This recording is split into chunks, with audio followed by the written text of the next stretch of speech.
Hello everyone. आज हम discuss करेंगे laws of chemical combination, some basic concept of chemistry के चैप्टर में। और इसमें डिफरेंट लॉज हैं जिनमें के law of conservation of mass, law of constant proportion, law of multiple proportion, law of reciprocal proportion, Gay-Lussac law and Avogadro's law. These are the 6 laws which are discussed now one by one. देखें तो हमारा है heading law of chemical combination और ये है lecture 5। ये lecture 5 में है और इसमें ये जो लॉज हैं, लॉज ऑफ केमिकल कॉम्बिनेशन, ये कंसर्न रखते हैं दीज आर concerning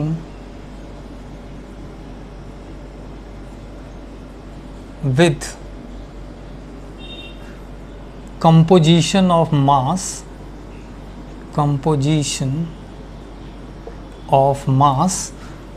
या मैटर,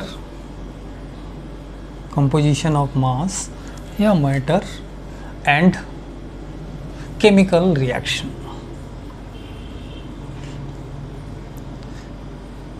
बहुत ही आसान लॉज हैं, इन्हें वन बाय वन देखें तो these laws are first law of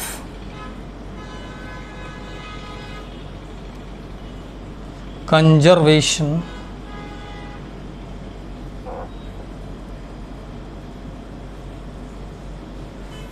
of mass. Law of conservation of mass बहुत ही आसान सा लॉ है। इसमें कहता है कि कोई भी मैटर है यानी मास है वो कंजर्व रहता है, इसे ना तो क्रिएट किया जा सकता ना ही इसे डिस्ट्रॉय। तो किसी भी रिएक्शन में जो रिएक्टेंट का मास होगा वही प्रोडक्ट का मास होगा, तो यही ये लॉ कहता है। इसमें लिखें द मैटर यानी mass, the matter neither be created nor destroyed in chemical reaction। हम केमिकल रिएक्शन की बात कर रहे हैं, न्यूक्लियर रिएक्शन की नहीं। जब ये लॉ बने थे तब केमिकल रिएक्शन थी, न्यूक्लियर रिएक्शन नहीं, तब ये लॉ दिया गया था। इसका मतलब है that is total mass of reactant, total mass of reactants is always equal to the total mass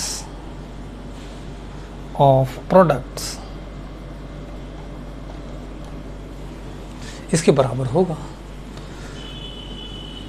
ठीक है। मास बिफोर द रिएक्शन, इसका मतलब ये भी है मास यानी total mass before reaction equal to total mass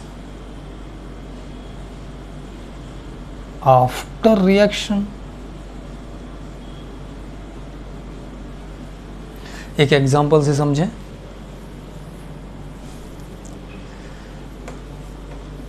example है जब हाइड्रोजन ऑक्सीजन से कंबाइन करता है तो वाटर फॉर्म करता है। H2 combine with O2 form water. 2 mole water बना, 2 मोल हाइड्रोजन और 1 मोल ऑक्सीजन से। तो यहाँ 2 मोल H2 और 1 मोल ऑक्सीजन, और इससे जो कंपाउंड बना वो बना 2 मोल। ये क्या है? Before reaction.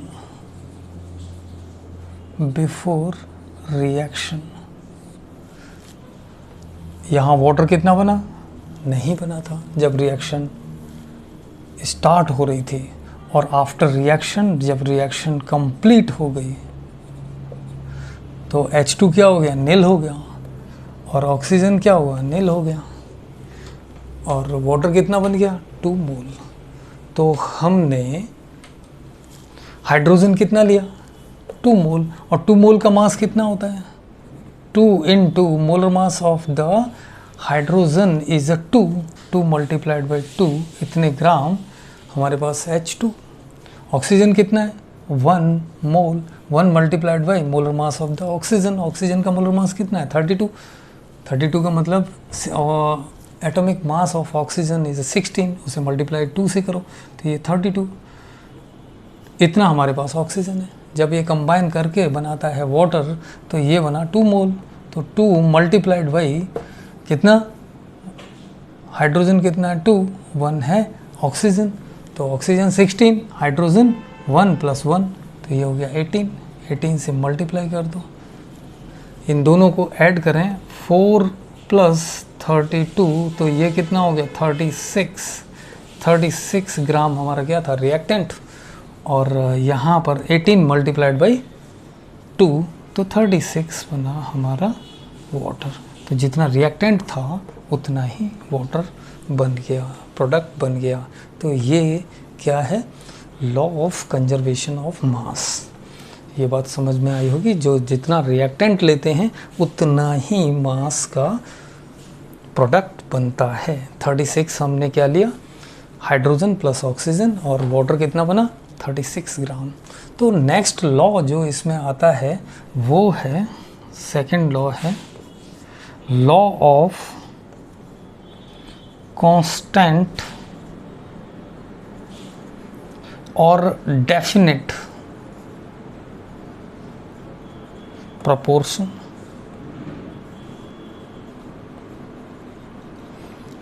ध्यान दें, इस लॉ के अकॉर्डिंग कोई भी कंपाउंड है, दिया हुआ कोई भी कंपाउंड है, उसमें जो एलिमेंट्स का मास में एक फिक्स्ड कंपोजिशन होगा, फिक्स्ड रेशियो होगा। इसी को हम क्या कहेंगे, लॉ ऑफ कांस्टेंट और डेफिनेट प्रोपोर्शन। तो इसमें देखें, अ गिवन कोई भी कंपाउंड है, a given compound, given compound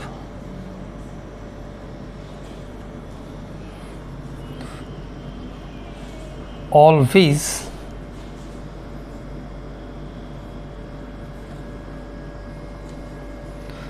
contain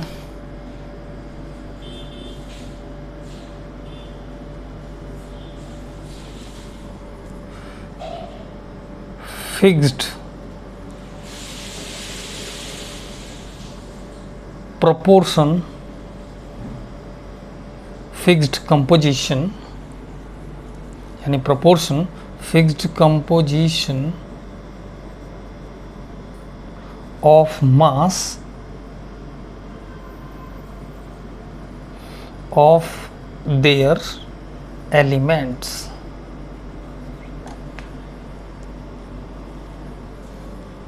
is called mass elements,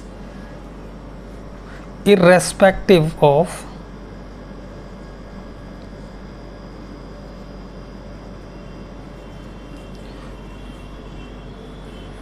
source, irrespective of source और synthesis। किस तरह से वो कंपाउंड बना है उसे छोड़ दो, कैसे भी बना हुआ हो, उसमें जो मास का रेशियो होगा उस एलिमेंट का वो फिक्स्ड होगा, कांस्टेंट होगा। तो इसमें एक एग्जांपल देखें, एग्जांपल हमारे पास वाटर है H2O, वो चाहे कहीं से मिला है ना, सी वाटर है या टैप वाटर या कहीं और से लिया हुआ ऑर्डिनरी वाटर कहीं से भी लिया है, तो इसमें H2 का H2 का और ऑक्सीजन का जो रेशियो होगा इसमें फिक्स्ड होगा। तो ध्यान दें, ऑक्सीजन वाटर में कितना है 1 और हाइड्रोजन कितना है 2। तो ऑक्सीजन का एटॉमिक मास 16 और है ये 1, और हाइड्रोजन का एटॉमिक मास कितना है 1 और है कितना है ये 2। तो 2:16 और इसमें रेशियो कितना आएगा 1:8 आएगा। किसका? हाइड्रोजन और ऑक्सीजन। हाइड्रोजन और ऑक्सीजन का जो रेशियो आएगा वो हमेशा 1:8 आएगा। तो ये प्रोपोर्शन है, ये जो कंपोजिशन है हाइड्रोजन और ऑक्सीजन का हमेशा फिक्स होगा। अब इसमें दूसरा एग्जांपल अगर देखें, एग्जांपल सेकंड, कार्बन डाइऑक्साइड में तो एक कार्बन है और दूसरा ऑक्सीजन है। कार्बन का एटॉमिक मास 12 और ऑक्सीजन का 16 मल्टीप्लाई कर दें 2 से तो ये हो गया 32। इसे मैं 4 से डिवाइड कर दूं तो कार्बन और ऑक्सीजन का जो कंपोजिशन रहेगा कार्बन डाइऑक्साइड में वो कितना हो जाएगा 3:8, जो कि हमेशा फिक्स रहेगा। इसी को हम क्या बोलते हैं? लॉ ऑफ कांस्टेंट प्रोपोर्शन और डेफिनेट प्रोपोर्शन। इसका एक क्वेश्चन इसी तरह से पूछा जाएगा। ठीक है, आगे देखें थर्ड लॉ, या एक क्वेश्चन लिख लीजिए। क्वेश्चन किस तरह से बनते हैं इसमें एक क्वेश्चन लिखिए। क्वेश्चन है 1.8 gram of metal burnt in air, oxygen, to form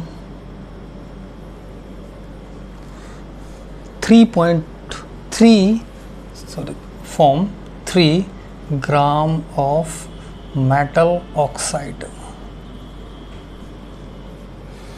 Same metal,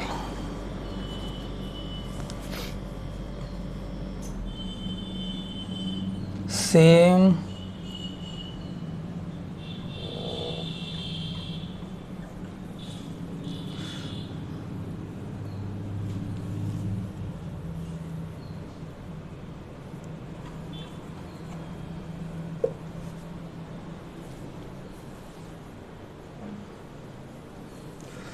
1.5 gram of same metal react with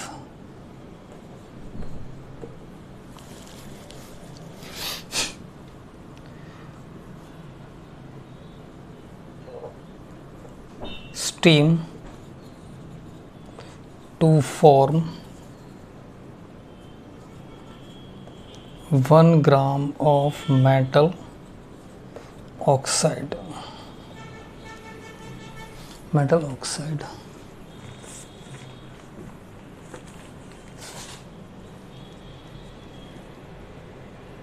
And 2.5. Show that this result illustrate law of constant proportion। ये क्वेश्चन है।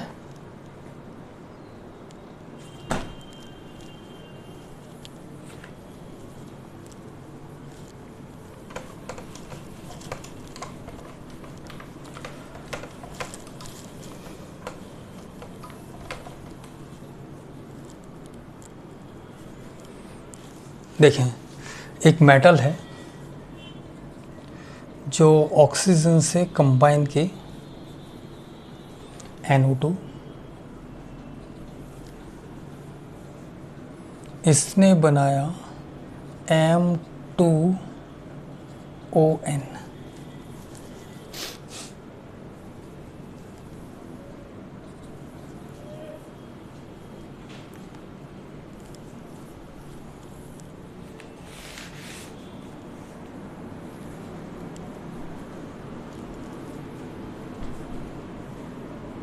n/2।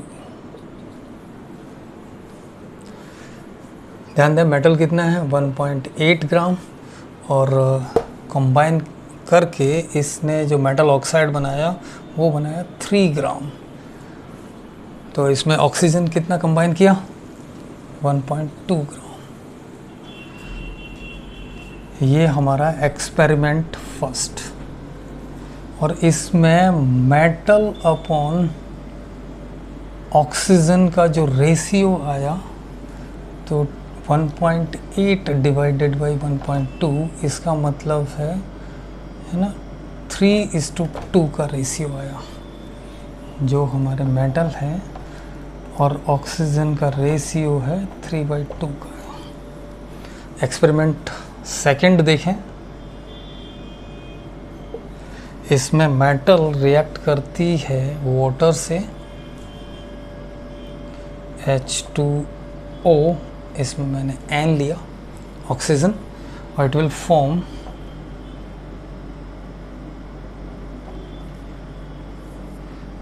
M2ON और H2 बाहर हो गया NH2। तो metal कितना लिया गया 1.5 ग्राम, और मेटल ऑक्साइड जो बना वो है 3 ग्राम, 2.5 ग्राम, 2.5 ग्राम मेटल ऑक्साइड बना। तो हमारा ऑक्सीजन इससे कितना कंबाइन किया, तो मास ऑफ ऑक्सीजन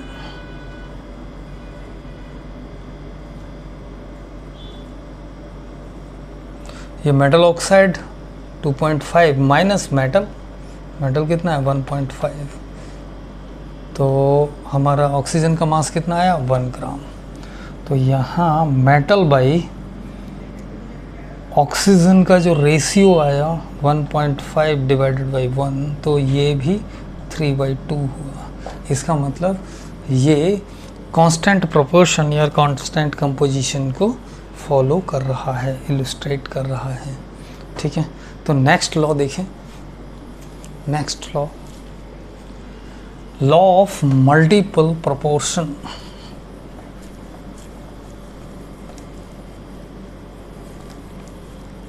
थर्ड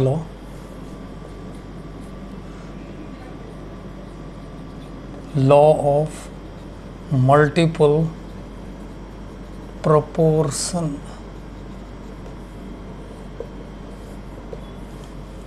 ध्यान दें इसमें क्या होता है, दो एलिमेंट हैं वो आपस में कंबाइन करके दो या दो से अधिक कंपाउंड्स का फॉर्मेशन करते हैं। उनमें से अगर एक एलिमेंट के मास को फिक्स कर दें तो दूसरे के मास में एक सिंपल रेशियो होता है। ध्यान दें, इसकी डेफिनेशन लिखते हैं। If two elements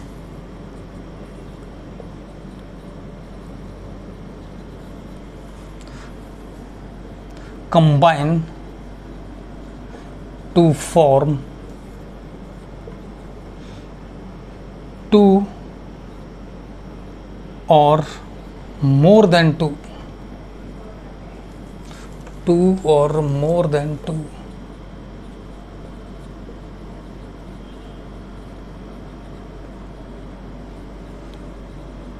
compounds,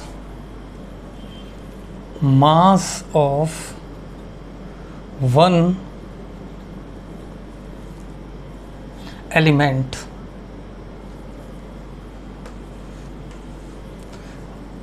masses of one element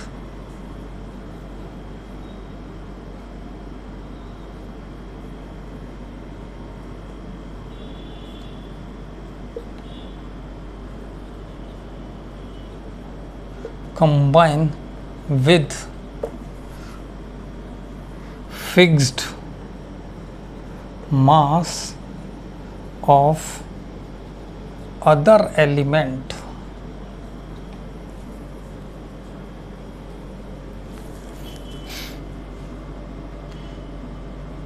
in simple whole number ratio is called law of multiple proportion। जब दो element, if two elements combine to form two or more than two compounds, तो masses of one element combine with fixed mass of other element in simple whole number ratio is called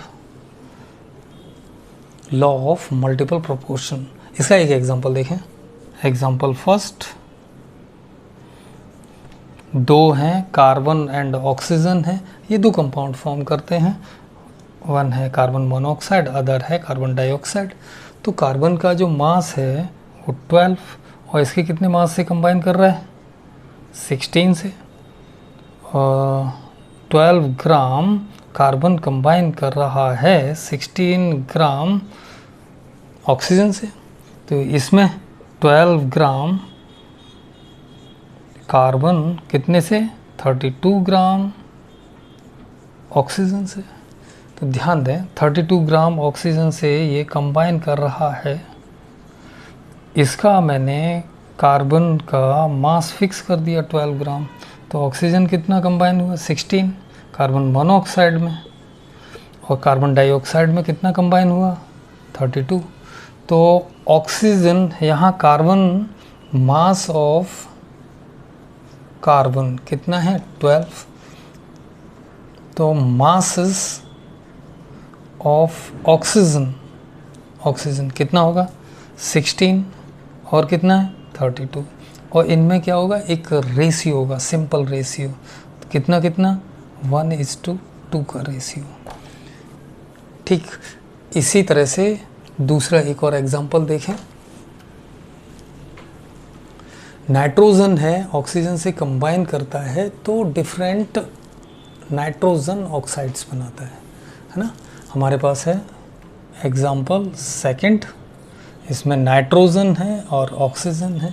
तो ये compound form करते हैं first N2O, NO, N2O3, NO2, N2O5, ये compound form किए।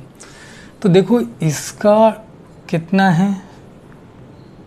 28 ग्राम। Carbon का atomic mass 14 और 14 2 है तो 28 ग्राम कितने से कंबाइन कर रहा है? 16 ग्राम ऑक्सीजन से। और यहाँ पर है ये 14 ग्राम कितने से कंबाइन कर रहा है? 16 ग्राम से। यहाँ ये 28 ग्राम कितने से कंबाइन कर रहा है? 48 ग्राम से। यहाँ ये 14 ग्राम कितने से कंबाइन कर रहा है ना? 32 ग्राम से। ध्यान दें यहाँ ये 28 ग्राम कितने से कंबाइन कर रहा है? 16 मल्टीप्लाइड बाई 5, 80 ग्राम से।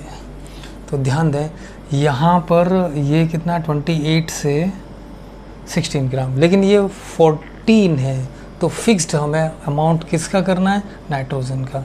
Nitrogen, mass of nitrogen is fixed.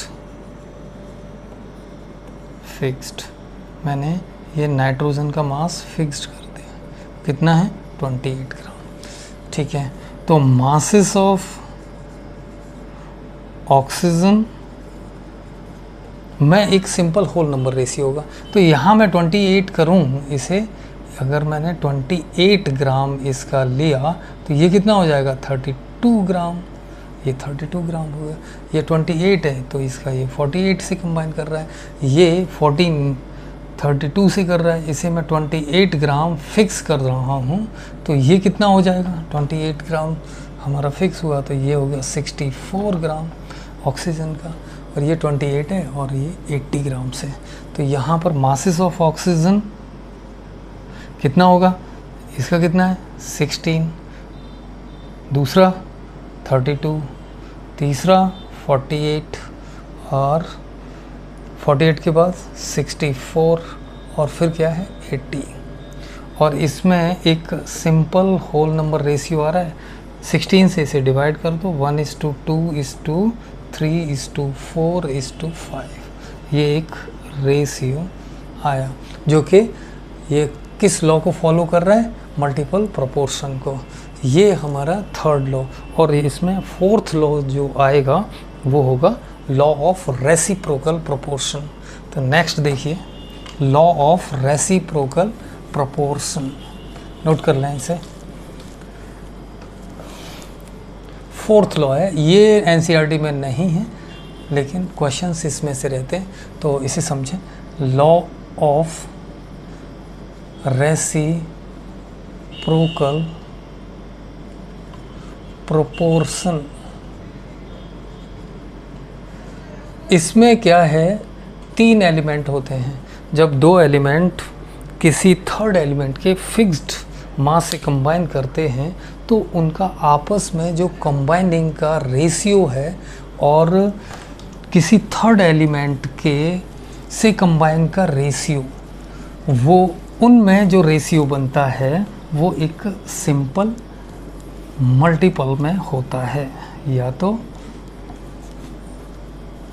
वो 1:1, 1:2 इस तरह के रेशियो में होगा। तो ध्यान दें, इसकी डेफिनेशन लिखते हैं। If 2 elements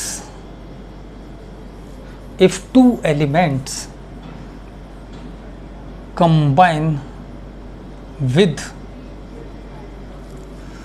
fixed mass of third element,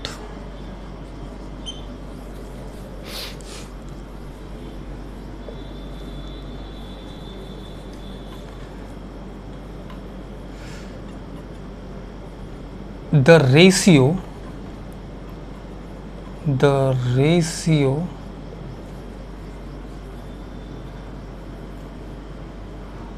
of masses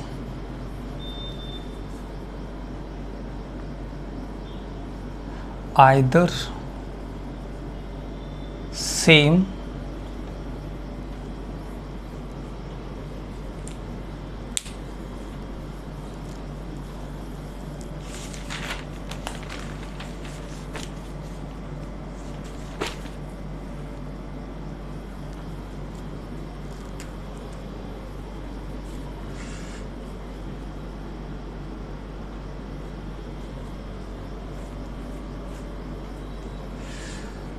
if 2 elements combine with fixed mass of third element, the ratio in which they do so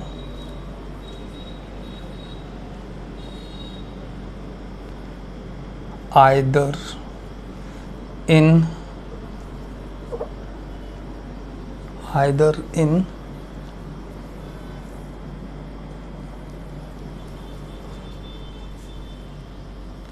either the same or simple multiple ratio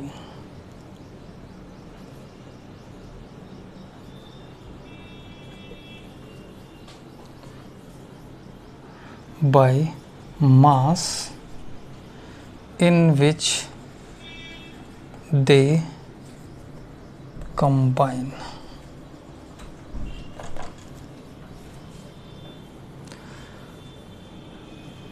देखिए, 2 elements combine with the fixed mass of third element, the ratio of masses in which they do so either the same or simple multiple ratio by mass in which they combine. इसमें 2 element हैं जो fixed mass से combine करते हैं और उन combination का ratio और आपस में जो दोनों कंबाइन करते हैं उसके रेशियो में एक सिंपल होल नंबर रेशियो या तो सेम होगा या सिंपल मल्टीपल्स में होगा। तो ध्यान दें, एक एग्जांपल देखें। एग्जांपल,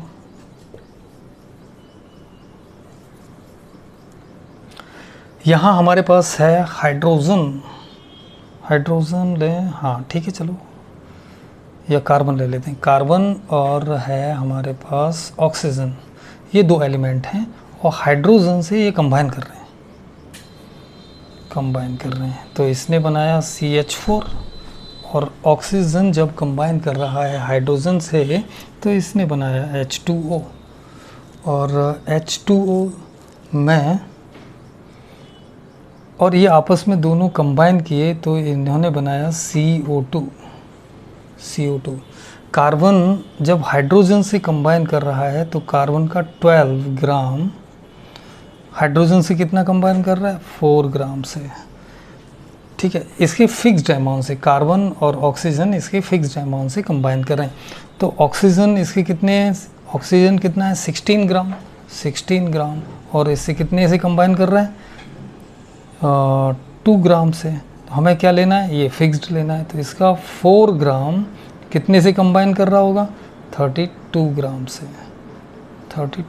से, और ये जब दोनों ही आपस में कंबाइन कर रहे हैं तो इसके, ध्यान दें, 4 ग्राम से इसका 32 है और इसका 12 ग्राम कंबाइन कर रहा है। और जब ये आपस में कंबाइन कर रहे हैं तो इसका 12 ग्राम कितने से कंबाइन कर रहा है, 32 ग्राम से कंबाइन कर रहा है। इसका मतलब इन दोनों का फिक्स्ड मास से कंबाइन का रेशियो और आपस में कंबाइन का रेशियो एक सिंपल रेशियो में होगा, या तो सेम हो या सिंपल मल्टीपल में होगा। तो ध्यान दें, ये आपस में इसके फिक्स्ड मास से कितना कर रहे हैं, है ना, 12/32 ये है। और इन दोनों का रेशियो आपस में कितने रेशियो में होगा, डिवाइडेड बाई ये कितना किया, 12/12 ग्राम कितने से, 32 से कंबाइन कर रहा है, इसका भी 12 ग्राम 32 से कंबाइन कर रहा है। तो ये आपस में कैंसिल हो गए, तो कितना आया, 1/1।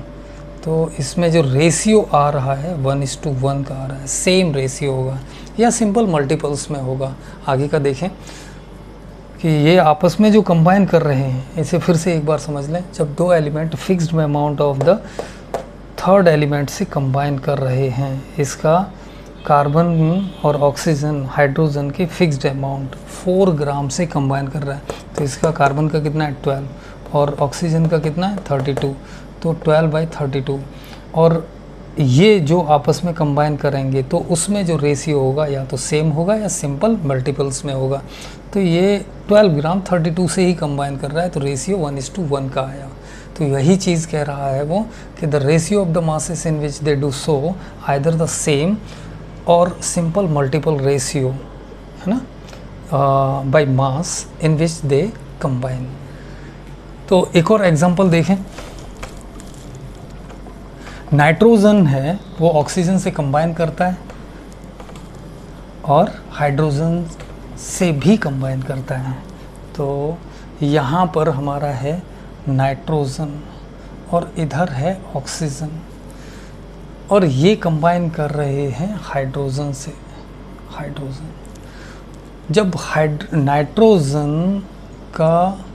जब नाइट्रोजन कंबाइन करेगा हाइड्रोजन से तो NH3 बनाएगा, और जब ऑक्सीजन कंबाइन करेगा तो H2O बनाएगा, और जब ये दोनों आपस में कंबाइन करेंगे तो बनाते हैं N2O3। ध्यान दें, इसका हाइड्रोजन एक ये 14 ग्राम है और कितने से कंबाइन कर रहा है, 3 ग्राम से। इसमें 16 ग्राम कितने ग्राम से, 2 ग्राम से, ठीक है। अब 3 ग्राम कितने से करेगा, 3 ग्राम, हमें ये फिक्स लेना है।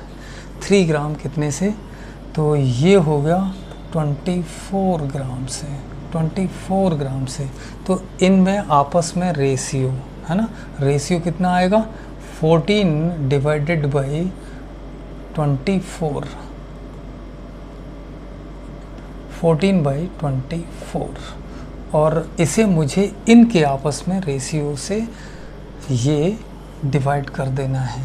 तो इसका 28 ग्राम इसके 48 ग्राम से कंबाइन कर रहा है ना। तो इनमें एक रेशियो आएगा, तो इसे मैं डिवाइड कर देता हूँ 28 डिवाइडेड बाई 48 ग्राम। ऊपर से इसे मल्टीप्लाई कर दिया, तो ध्यान दें ये हो गया 2 और ये ऊपर गया, ये हो गया 48, ये नीचे 2 और ये भी ऊपर आ गया 2। तो 1:1 का रेशियो इसमें 1:1 का ही आया। ठीक है, ये है लॉ ऑफ रेसिप्रोकल प्रोपोर्शन। इस तरीके से हम इसे कैलकुलेट कर लेंगे। तो नेक्स्ट जो हमारा है वो है fifth law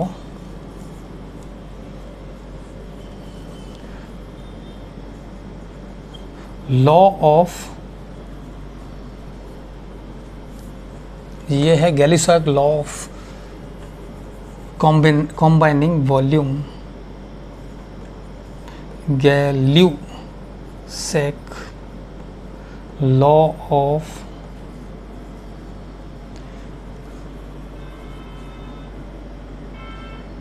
combining volume।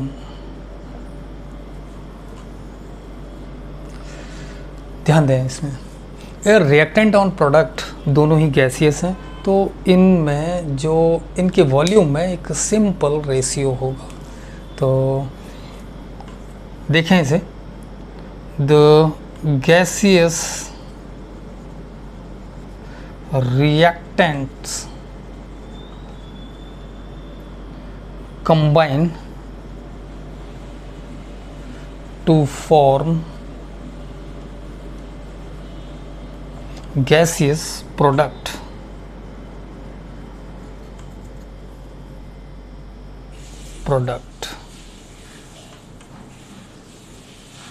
in chemical reaction।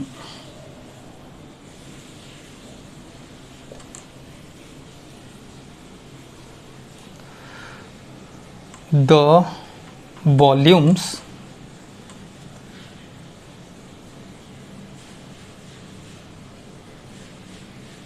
of reactants and product, gaseous reactants, volumes of gaseous reactant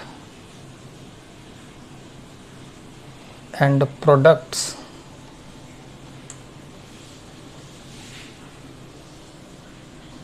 are in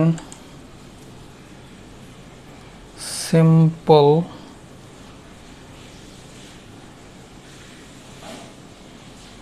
whole number ratio. जब कोई किसी रिएक्शन में रिएक्टेंट और प्रोडक्ट गैसेस हैं तो उनके आपस में वॉल्यूम का एक सिंपल होल नंबर रेशियो होगा, ये गैली-सॉक ने कहा था। तो ध्यान दें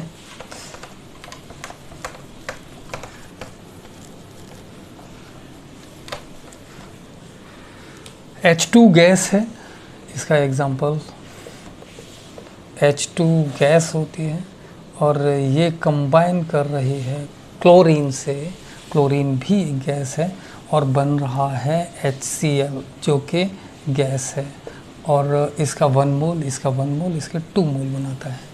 तो इसका 1 मोल कंबाइन कर रहा है 1 मोल क्लोरीन से और बन रहा है 2 मोल हाइड्रोजन क्लोराइड।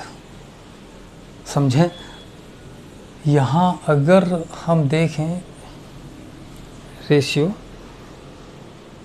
अंडर, इसमें कंप्लीट कर लें इसे, अंडर सिमिलर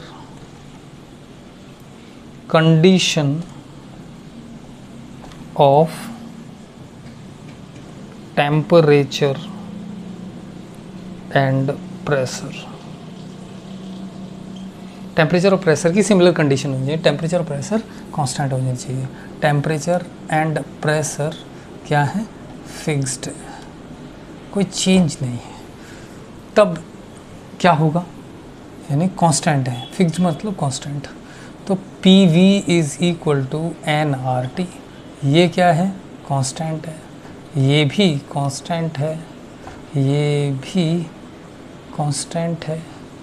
तो V directly proportional to N, तो जितने नंबर ऑफ मोल्स होंगे उतना ही वॉल्यूम के प्रोपोर्शनल है, तो वॉल्यूम और मोल्स प्रोपोर्शनल है। तो इसका कितना है, V वॉल्यूम, वॉल्यूम ये कितना है, VmL, इसका भी कितना होगा, VmL, तो ये कितना बन गया, 2VmL।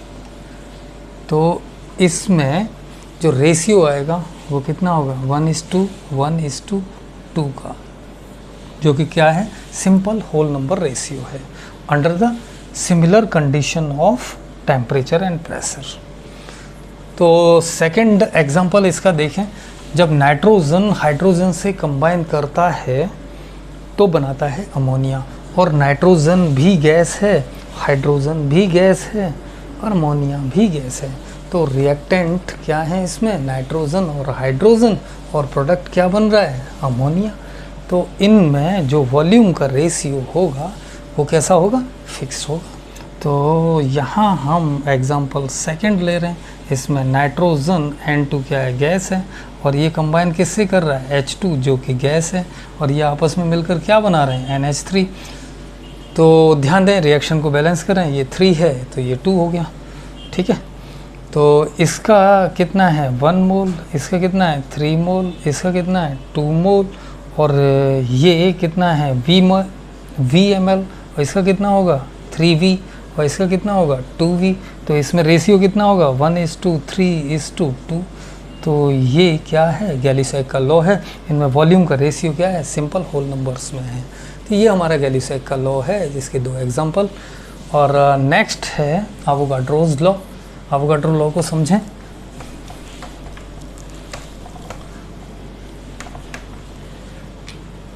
हमारा 6th है एवोगाड्रोस लॉ, एवोगाड्रोस लॉ। इसमें क्या है, equal volume of container contain equal number of molecule under the similar condition of the temperature. जब कोई भी फिक्स्ड टेम्परेचर और प्रेशर है, उस पर same volume same number of molecule gases के कंटेन करेंगे, इसे हम कहते हैं एवोगाड्रोस लॉ। तो देखें, equal volume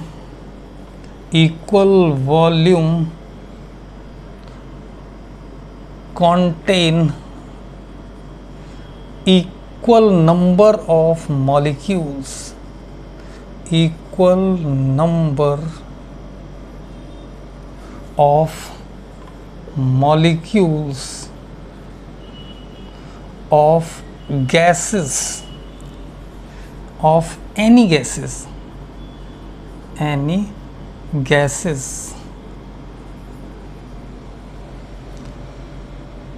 under similar condition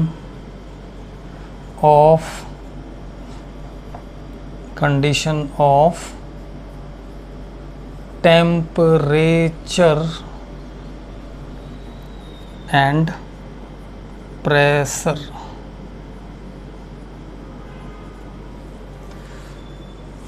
ध्यान दें, PV is equal to nRT, T फिक्स, R कांस्टेंट और प्रेशर फिक्स, V directly proportional to N, है ना। तो देखें, STP क्या है, स्टैंडर्ड टेम्परेचर एंड प्रेशर। इस पे क्या होगा, 0 डिग्री सेल्सियस टेम्परेचर यानी 273 केल्विन, और प्रेशर एंड 1 atm प्रेशर यानी 760 mm ऑफ Hg। इस पर वॉल्यूम है ना, volume of any gas at STP, volume of 1 mole of any gas at STP is 22.4 litre. ये अवोगाद्रो साहब ने कहा। तो देखें इसमें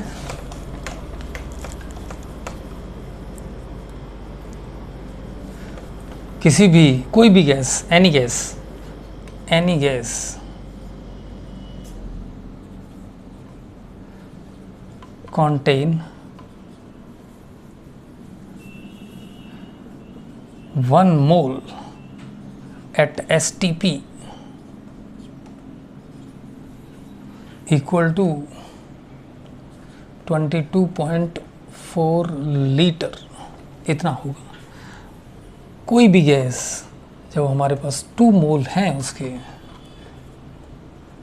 और किस पर, एट STP, तो ये कितना हो जाएगा 44.8 लीटर।